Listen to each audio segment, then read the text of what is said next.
मी काल सुरेश दसांचंही स्टेटमेंट तुमच्याच चॅनलवर पाहिलं.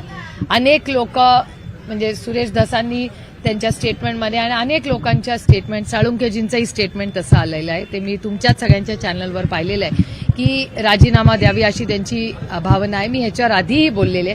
मला असं वाटतं सरकारने संवेदनशीलपणे या सगळ्याचा विचार करावा. मला अजूनही तो दिवस आठवतोय जेव्हा अशोक चव्हाणांवर आरोप झाले.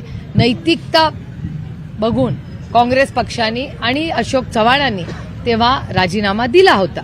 त्यामुळे आता सरकारला ठरवायचंय की त्यांनी काय करावं. पण तुमच्या सगळ्या चॅनल्सवर गेले 28 दिवस रोज हेडलाईन येते आणि ही भावना आणि त्या कुटुंबाचे अश्रू, त्या मुलीचं भाषण आणि अश्रू बघून अस्वस्थ खरं वाटतं की ह्या सरकारने थोडासा संवेदनशीलपणा दाखवावा. त्याच्यात मुख्यमंत्र्यांचंही काल स्टेटमेंट आलंय की आम्ही कुणालाही सोडणार नाही. कारण का तिथे म्हणजे पोलिसांनी ज्या पद्धतीने जी भाषा बजरंग अप्पाबद्दल आली किंवा अंजली दमानिया ज्या गोष्टी बोलतायत, सुरेश धस ज्या गोष्टी बोलतायत, या प्रचंड अस्वस्थ करणाऱ्या आहेत. आणि असं चालणार कसं? माझं म्हणणं आहे कुठल्याही गोष्टींमध्ये काही विषय असे ज्याच्यात राजकारण बाजूला ठेवूनच माणुसकी आहे का नाही या राज्यात. हा जर छत्रपतींचा महाराष्ट्र आहे, शाहू फुले आंबेडकरांचा महाराष्ट्र आहे, तर ह्याच्यामध्ये न्याय हा त्या कुटुंबाला मिळालाच पाहिजे माणुसकीच्या नात्याने. ह्याच्यात मला एकच गोष्ट म्हणजे एवढी दुर्दैवी घटना झाली, पण याचं आशेचं किरण एकच आहे की सगळा महाराष्ट्रातला नाही भारताचा मीडिया ही स्टोरी आता ट्रॅक करतंय आणि त्याचबरोबर सगळ्या पक्षाचे मन आणि मतभेद बाजूला ठेवून सगळ्या पक्षाचे लोक माणुसकीच्या नात्याने एकत्र आलेत. हे एक आशेचं किरण आहे की महाराष्ट्र अजूनही सुसंस्कृत आहे.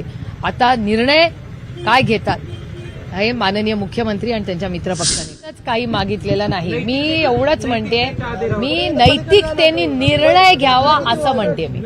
आणि त्यांच्याच पक्षाचे आणि मित्रपक्षाचे म्हणजे आज जे सत्तेमध्ये आहेत त्यांचे मित्रपक्ष आणि त्यांच्या पक्षातले म्हणजे भारतीय जनता पक्ष, अजित पवार राष्ट्रवादी काँग्रेस पक्ष आणि शिवसेना शिंदे साहेबांची, या सगळ्याच्या ह्या पक्षाचे म्हणजे जे सत्तेमध्ये आहेत आणि विरोधक आहेत.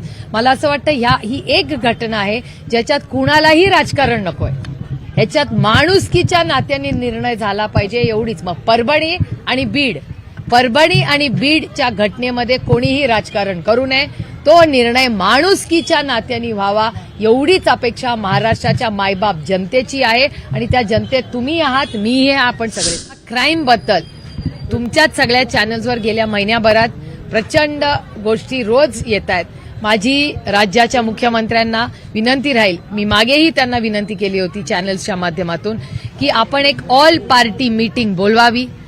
जरी तुम्हाला एवढं यश आलं असलं त्याला शुभेच्छा आहेत आमच्या, पण एवढं यश आल्यानंतर, एवढी मोठी सत्ता आल्यानंतर महाराष्ट्रात क्राईम का कमी होत नाही याची एक चिंता आणि काळजी आम्हाला सगळ्यांना वाटते. आणि याची चर्चा एक सशक्त लोकशाहीमध्ये आपल्या सगळ्या पक्षाच्या लोकांना बोलून ही झाली पाहिजे, ही आमची मागणी आहे.